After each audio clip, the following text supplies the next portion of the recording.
नमस्कार, आपण पाहत आहे भांडा फोड न्यूज. एका दमात भ्रष्टाचारी कोमात. सोशल मीडिया, कर्जबाजारी, गुन्हेगारी, सट्टेबाजी, चोरी, मटका, जुगार, दारू, सावकारशाही, न्यायाच्या प्रतीक्षेत प्रशासन. भांडाफोड न्यूज. एका दमात भ्रष्टाचारी कोमात. छत्रपती संभाजीनगरात भर वस्तीत गँगवॉरची धडकी, कुख्यात गुन्हेगारांचा गोळीबार. छत्रपती संभाजीनगर शहरात पुन्हा 2 कुख्यात गुन्हेगारांमध्ये गँगवॉर उफाळून आला.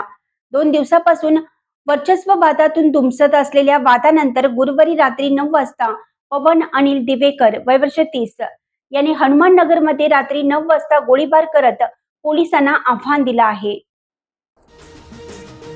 7 दिवसापासून शहरात सुरू असलेल्या गुन्ह्याच्या सत्रामुळे शहर हादरून तर गेलंच, मात्र पोलिसांचा गुन्हेगारांवरचा धाक संपल्याचे पुन्हा एकदा अधोरेखित झालं. रात्री उशिरापर्यंत पवन दिवेकर, त्यांचा विरोधक सुरेश रांजणे यांचा शोध सुरू होता. दिवेकर व रांजणे यांच्यामध्ये काही दिवसापासून वर्चस्व वादातून वाद सुरू होता. बुधवारी सायंकाळी हनुमान नगर तर गुरुवारी दुपारी न्यायनगरमध्ये या टोळ्या आमनेसामने आल्या होत्या.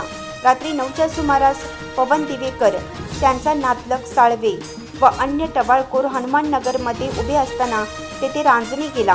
त्यांच्यात बाचाबाची होऊन धक्काबुक्की झाली.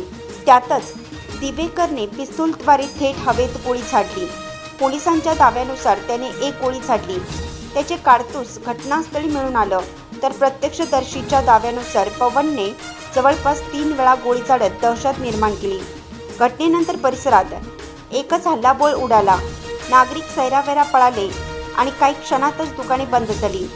पुंडलिक नगर पोलिसांसह वरिष्ठ पोलीस अधिकाऱ्यांनी घटनास्थळी धाव घेतली. दंगा काबू पथकही तैनात करण्यात आले. घटनेनंतर साळवेला ताब्यात घेतलं, तर दिवेकर रांजणे पसार झाले.